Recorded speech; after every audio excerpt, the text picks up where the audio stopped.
हाय संग माने पुणी एक नवा ब्लॉग आप स्वागत करछि।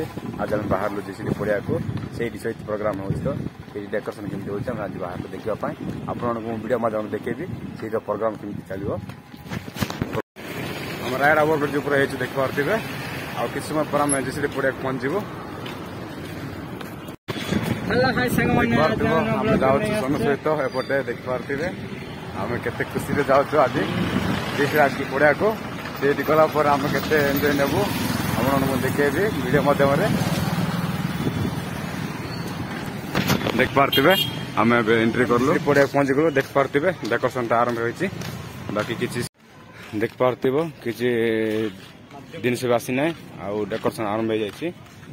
एटी 24 तारिख रे चैत आरंभ हो आ देख पार्थिबे एपटे लाइट फिटिंग चलिछि आ एपटे सब डेकोरेशन चलिछि देख पार्थिबे चारकानी लाइट भी लगे कि रायगड़ा एटा होछि रायगड़ा जेसीडी पड़िया एडी डिसेंबर 26 चैत प्रोग्राम आरंभ हो। एपटे होछि एंट्री गेट देख पार्थिबे आ एडी जेति बनाइछि एडी सब देख पार्थिबे जेति बनाइछि दुकान बसिबो।